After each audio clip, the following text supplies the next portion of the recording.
రాత్రి అంటే చీకటి, చీకటిలో ఉన్న వస్తువు ఉన్నట్టుగా కనిపించదు, దాని వలన భయం.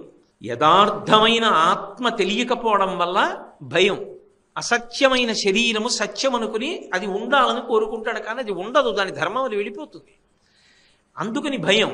అది పోవాలి అంటే, చీకటి పోయి వెలుతురు రావాలి అంటే, ఆ జ్ఞానము కలగాలి అంటే ఈ నవరాత్రులు ఉపాసన చెయ్యి.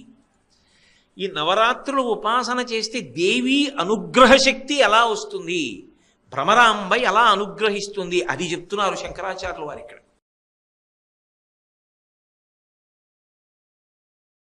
కాబట్టి ఆ తల్లి బాహ్యమునందు చూశారా మహాపతివ్రత, శివుణ్ణి విడిచిపెట్టి ఉండదు. ఆంతరమునందు చూశారా ఆమె శబ్దశక్తి, ఆధారముతో కలిసి ఉంటుంది. అంటే ఈ శ్లోకం దగ్గరికి వచ్చేటప్పటికి శంకరాచార్యుల వారు మంత్ర సంబంధమైన విషయంతో మొదలుపెట్టారు కాబట్టి శబ్ద సంబంధమైన విషయాన్ని విస్తరించారు. దాన్ని చాలా అందంగా ఆమె పాతివ్రత్యాన్ని ఆవిష్కరిస్తూ కలిపారు. అందుకని షట్తారాంగణ దీపికాం శివసతీం షడ్వైరి వర్గాపహాం.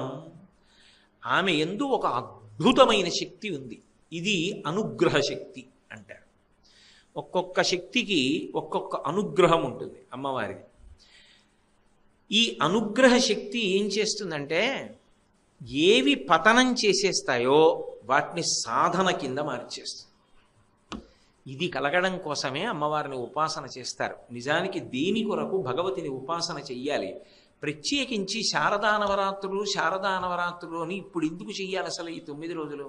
అబ్బా 10 రోజులు కుంకుమార్చన అండి, రోజు రావాలా అండి, రోజు కుంకుమార్చన కూర్చోవాలా అండి అన్న పరిమితి ఎందుకు రావాలి?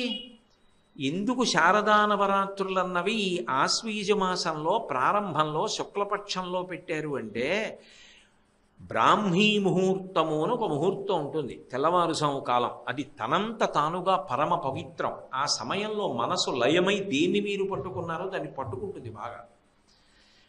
ఈ సంవత్సరాన్నంతటినీ కలిపి ఒక రోజుగా మీరు పరిగణన చేస్తే, ఈ శారదా నవరాత్రులు వచ్చినటువంటి ఆశ్వీజ మాసానికి సంబంధించినటువంటి మొట్టమొదటి 9 రోజులు బ్రాహ్మీ ముహూర్తంతో సమానం, ఒక సంవత్సరాన్ని రోజుగా పరిగణిస్తే. ఇది అమ్మవారి ఉపాసనతో ప్రారంభం కావాలి. అందుకే మీరు ఒక చమత్కారం చూడండి. అసలు నెలలు చెప్పినప్పుడు మొదటి నెల ఏది? చైత్రం. చైత్రము, వైశాఖము, జ్యేష్ఠము, ఆషాఢము, శ్రావణము అని కదా చెప్తాం.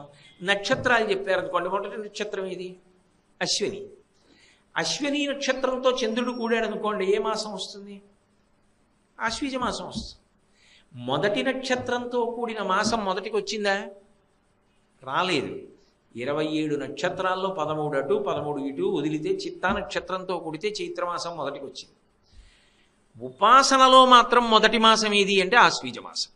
అక్కడ మొదలు.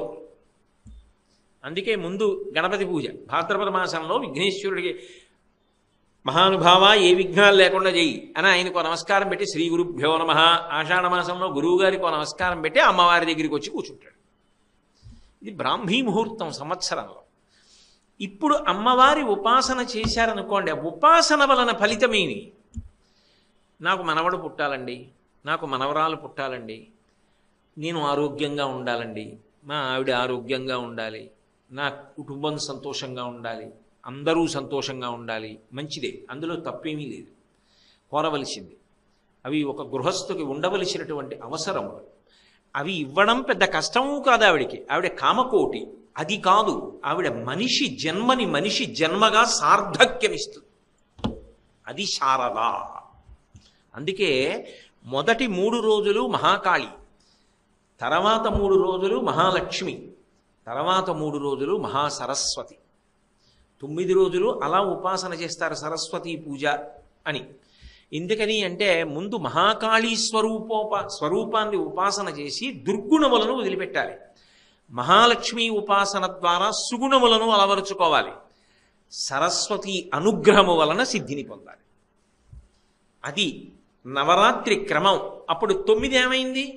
తర్వాత 10లో చేరింది. ఏది 9? అంకెల్లో పెద్దది, సంఖ్యలో చిన్నది 10.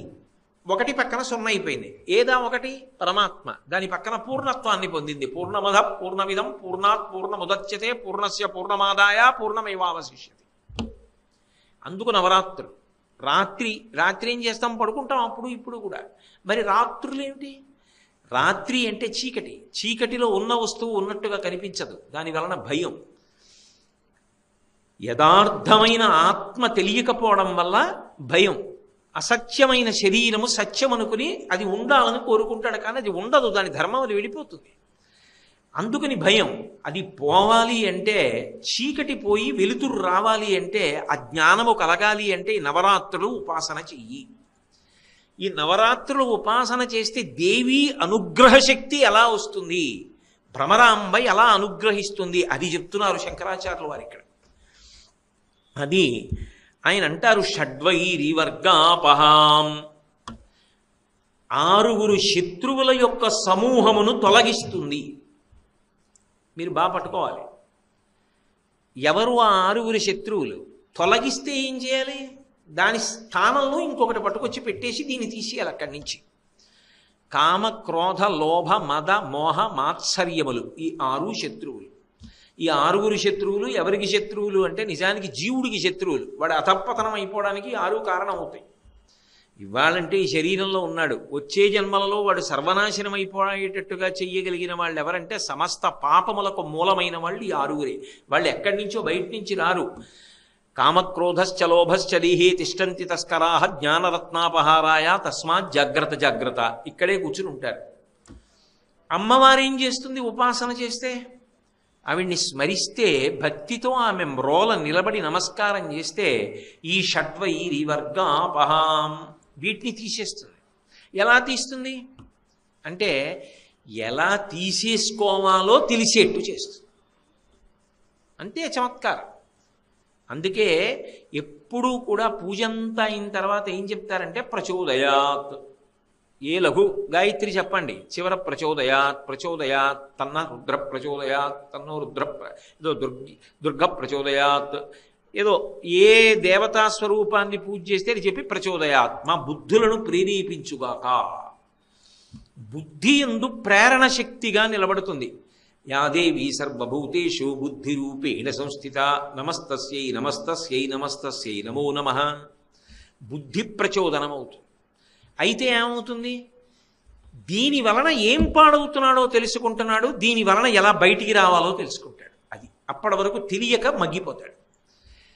మీకు నేను ఉదాహరణ చూపించాలి అంటే, షడ్వైరి వర్గాపహాం కదా. షడ్వైరులలో అంటే 6 శత్రువులలో మొదటి శత్రువు ఎవరో? కామము. కామము అనేటటువంటిది ఎందుకు పాడు చేసేయగలిగినటువంటిది అయి ఉంటుంది అంటే, అదొకసారి పుట్టిందనుకోండి, ఎక్కడ పుట్టాలంటే మనసులో పుట్టాలి. అదొకసారి పుట్టిందనుకోండి, పుట్టిన తరువాత అది గిర్ర గిర్ర గిర్ర తిప్పుతుంది. ఆ తిప్పిందనుకోండి, ఉత్తర క్షణంలో యువతల వాడిని గడ్డి పరకం చేస్తుంది, తేల్చేస్తుంది అంతే. ఇప్పుడు మీకు బాగా అర్థం అవ్వాలి అంటే, అర్థం అవ్వలేదని కాదు నా ఉద్దేశ్యం, ఓ విశాలమైన పాత్రలో నీళ్లు పోసాను అనుకోండి, అవి అలా హాయిగా ఉన్నాయి. నేను ఎల్లో పుల్లముక్క కట్టుకుని అదే పనిగా తిప్పాను అనుకోండి, ఇప్పుడు అవి ఎంత వేగంగా తిరుగుతాయంటే మధ్యలో సుడిగుండం లాంటిది కూడా వస్తుంది. అప్పుడు దాంట్లో ఆకు పడేయండి, దాని వేగం దీనికి అంటుకుని అది కూడా గిరగిరగిరగిరగిర తిరుగుతుంది. మనసు యందు రజోగుణ ప్రకోపము బయలుదేరి దేనినో పొందాలన్న కోరిక ముందు సంకల్పంగా వస్తుంది. పాదునిపించినట్టు నిరంతర స్మరణము వలన అది పొందాలి, అది పొందాలి, అది పొందాలి, అది పొందాలి, అదే కలగా కూడా వస్తుంది. అప్పుడు అది ఏమవుతుందంటే, దాన్ని పొందాలన్న ఆర్తి తీవ్రమైన కోరిక అవుతుంది. ఒక్కొక్కసారి ఆ కోరిక కోసం ఏం చేస్తాడంటే, అది మనకు అవసరమా అవసరం కాదా అన్నది వదిలిపెడతాడు. అవసరం అనుకోండి, తప్పులేదు. నేను గృహస్థాశ్రమంలోకి వెళ్ళాలి, తప్పేం లేదు. నాకు కొడుకు పుట్టాలి, తప్పేం లేదు. నాకు కూతురు పుట్టాలి, తప్పు లేదు. నాకు మనవలు పుట్టాలి, తప్పు లేదు. నాకు ఇల్లు ఉండాలి, తప్పు లేదు. నేను ఆరోగ్యంగా ఉండాలి, తప్పు లేదు. నేను అమెరికా అధ్యక్షుడిని అవ్వాలి, ఎందుకు? అది తిప్పడం. ఆ తిప్పు అదే భాగవతంలో సుడిగాలి రూపంలో వచ్చాడు రాక్షసుడు అని చెప్తారే, అదే.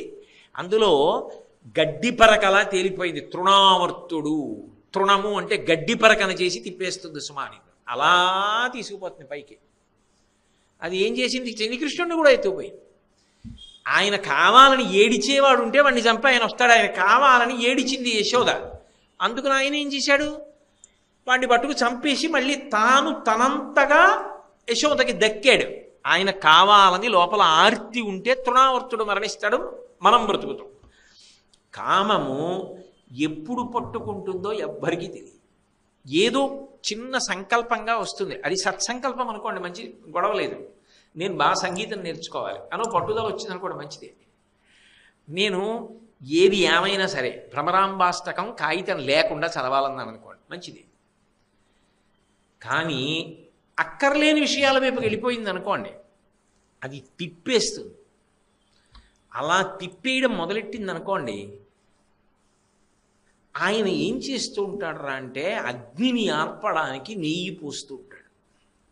ఎదురుగుండా అగ్ని రగులుతోంది అనుకోండి, అక్కడ నేతి జాడి ఉంది, ఆ నెయ్యి వేడికి కరిగిపోయింది. తెలియక పిల్లాడు ఏం చేశాడు? నీళ్ళలాగే ఉంది కదా అని పట్టుకెళ్ళి అగ్నిలో పోశాడు. భగ్గున మండుతుంది. అగ్నిలో నెయ్యిని పోస్తే అగ్ని మరింత రగిలినట్టు మనసులోకి వచ్చిన ప్రతి కోరికని తీర్చుకునే ప్రయత్నం చేస్తే కొత్త కోరికలు పుట్టి తిప్పుతూనే ఉంటాయి. ఈలోగా ఆయుర్దాయం అయిపోతుంది, హీనోపాధుల్లోకి వెళ్ళిపోతాడు. అందుకే ఎక్కడో అక్కడ తృప్తి. అవసరం అన్నది ఎప్పుడైనా ఉండొచ్చు, దాన్ని ఎవరు కోరిక అనరు. అసలు అవసరం అన్నది ఉండవలసింది, తప్పేం లేదు. అందులో అడగడం కూడా తప్పు కాదు. అర్థో జిజ్ఞాసురర్థార్థి జ్ఞానీచ భరతర్షభాన ఆయనే ఒప్పుకున్నాడు.